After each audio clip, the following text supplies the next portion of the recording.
12واں شبہ، جو صوفیوں کے غالی لوگ ہیں وہ یہ گمان کرتے ہیں اور جو ان کی اندھادھند پیروی کرتے ہیں، مقلدین ہیں، وہ یہ کہ شرک جو ہے وہ صرف دنیا کی طرف، دنیا داری میں پڑ جانا، دنیا کی طرف میلان ہو جانا کسی کا، اور دنیا کے پیچھے دوڑنا، دنیا کی طرف اور شغل میں پڑ جانا، یہ شرک ہے۔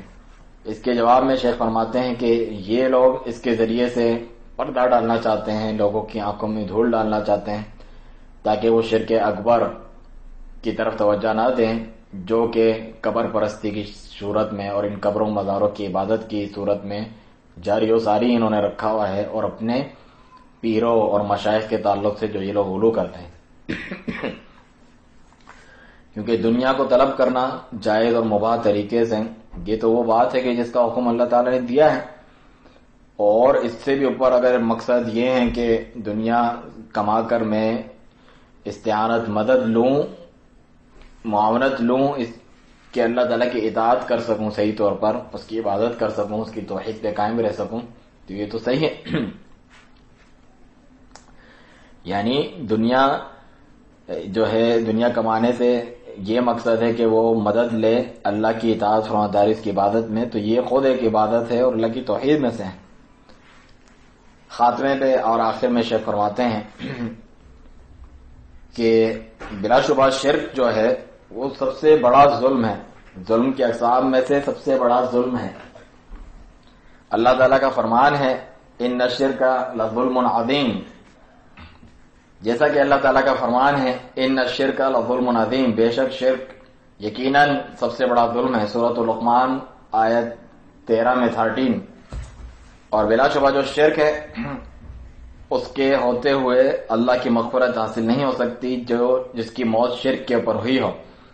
اللہ تعالیٰ کا فرمان سورۃ النساء آیت 48 میں ان اللہ لا یغفر ان یشرک بہ، بے شک اللہ تعالیٰ ہرگز نہیں بخشتا کہ اس کے ساتھ شرک کیا جائے، ویغفر ما دون ذلک لمن یشاء، اور بخش دیتا ہے اس کے علاوہ جو بھی گناہ ہے جس کے لیے چاہتا ہے، سورۃ النساء آیت 48۔ اور بلا شبہ جو مشرک ہے اس پر جنت حرام ہے ہمیشہ ہمیش کے لیے، قطعی طور پہ۔ انہ من یشرک باللہ، بلا شبہ جس نے بھی شرک کیا اللہ کے ساتھ، فقد حرم اللہ علیہ الجنہ، تو یقیناً اللہ تعالیٰ نے اس پر جنت کو حرام قرار دیا ہے، ومأواہ النار، اور اس کا ٹھکانہ جہنم ہے، یہ سورۃ المائدہ آیت 72 ہے۔ بلا شبہ جو مشرک ہے وہ پلید ہے، نجس ہے، اس کے لیے حلال نہیں ہے اللہ تعالیٰ کے حرم میں داخل ہونا۔ اللہ تعالیٰ کا فرمان یا ایھا الذین آمنوا، اے ایمان والو، انما المشرکون نجس، بلا شبہ جو مشرکین ہیں وہ پلید نجس ہیں، فلا یقربوا المسجد الحرام بعد عامہم ھذا، تو ہرگز بھی وہ مسجد الحرام کے قریب نہ پھٹکنے پائیں اس سال کے بعد، سورۃ التوبہ آیت 28 ہے۔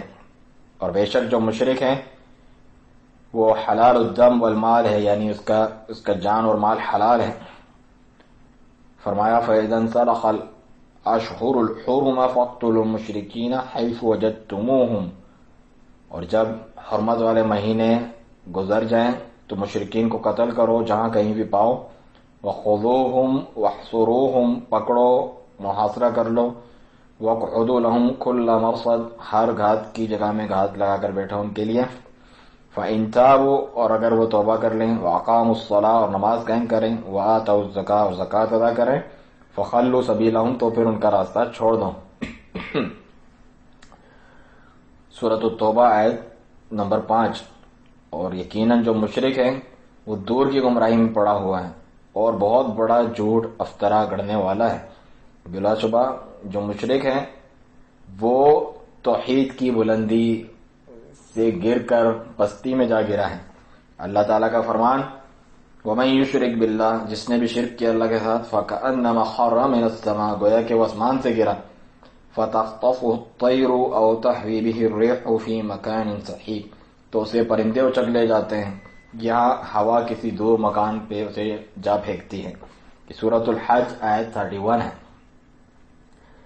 اور بے شک جو مشرک ہے اس سے نکاح کرنا جائز نہیں ہے، اس سے شادی بیاہ جائز نہیں۔ وَلَا تَنْكِحُوا الْمُشْرِكَاتِ حَتَّى يُؤْمِنْ، مشرک عورتوں سے شادی نہ کرو جب تک وہ ایمان نہ لائیں۔ وَلَأَمَةٌ مُؤْمِنَةٌ خَيْرٌ مِّن مُشْرِكَةٍ وَلَوْ عَجَبَتْكُمْ، ایک مومن لونڈی بہتر ہے ایک مشرکہ سے اگرچہ وہ تمہیں کتنی ہی اچھی کیوں نہ لگتی ہوں۔ وَلَا تُنْكِحُوا الْمُشْرِكِينَ حَتَّى يُؤْمِنُوا، اور نہ اپنی عورتوں کو مشرکین کے نکاح میں دو جب تک وہ ایمان نہ لائیں۔ وَلَعَبْدٌ مُؤْمِنٌ خَيْرٌ مِّن مُشْرِكٍ وَلَوْ عَجَبَكُمْ، ایک مومن غلام زیادہ بہتر ہے ایک مشرک سے اگرچہ وہ تمہیں کتنا ہی اچھا کیوں نہ لگتا ہوں۔ سورۃ البقرہ آیت 221۔ اور یہ کہ بلا شبہ جو مشرک ہیں اس سے اس کا کوئی عمل قبول نہیں اور نہ ہی اس کی عبادت صحیح ہے۔ سورۃ الزمر آیت 65 میں فرمایا وَلَقَدْ أُوحِيَ إِلَيْكَ، یقیناً ہم نے تمہاری طرف وحی کی، وَإِلَى الَّذِينَ مِن قَبْلِكَ، تمہارے سے پہلے بھی جو رسول گزرے ان کی طرف وحی کی، لئن اشرکت، اگر تم نے بھی شرک کیا، لا يحبطن عملک، تو تمہارا عمل رائے گا جائے گا، وَلَتَكُونَنَّ مِنَ الْخَاسِرِينَ، اور یقیناً تم خسارہ پانے والوں میں سے ہو جاؤ گے۔ اور فرمایا وَلَوْ أَشْرَكُوا لَحَبِطَ عَنْهُمْ مَا كَانُوا يَعْمَلُونَ، انبیاء اور رسول کا ذکر کر کے فرمایا اگر یہ لوگ بھی شرک کرتے تو جو بھی اعمال وہ کرتے تھے وہ ضائع ہو جاتے ہیں۔ سورۃ الانعام آیت 88 میں۔ تو ہم اللہ تعالیٰ کی پناہ طلب کرتے ہیں شک سے، شرک سے، کفر سے، نفاق سے، بد اخلاقی سے، برے انجام سے، اپنے مال، اہل و عیال یا اولاد کے تعلق سے۔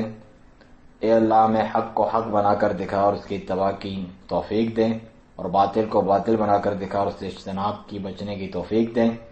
سبحان ربک رب العزت عما یصفون وسلام علی المرسلین والحمد للہ رب العالمین۔ آپ کا رب پاک ہے جو رب العزت ہے ہر اس چیز سے جو اس کی طرف وہ منسوب کرتے ہیں، والسلام علی المرسلین، اور سلامتی ہو تمام بھیجے گئے رسولوں پر، والحمد للہ رب العالمین، اور تمام تعریفیں اللہ تعالیٰ کے لیے ہیں تو جو تمام جہانوں کا رب ہے۔ سورۃ الصافات آیت 180 سے 182۔ سبحانہ وتعالی عما یشرکون، پاک ہے اور بہت بلند ہے ہر اس چیز سے جسے وہ شرک کرتے ہیں اللہ تعالیٰ کا۔ یہ سورۃ النحل کی پہلی آیت ہے۔ سبحانہ وتعالی عما یقولون علوا کبیرا، وہ پاک ہے اور بہت بلند ہے ہر اس چیز سے جو یہ کہتے ہیں، بکتے ہیں، اس کا شرک کرتے ہیں، بہت ہی بلند ہے، بہت ہی زیادہ پاک ہے اس سے اور بلند ہے۔ یہ سورۃ الاسراء کی آیت 43 ہے۔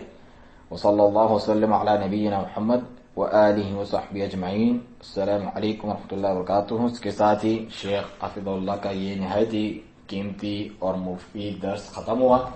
اللہ سبحانہ وتعالیٰ سے یہی دعا ہے کہ ہمیں توحید سمجھ کر اس پر عمل پیرا ہونے کی اور شرک کو جان کر اس سے بچنے کی توفیق دیں۔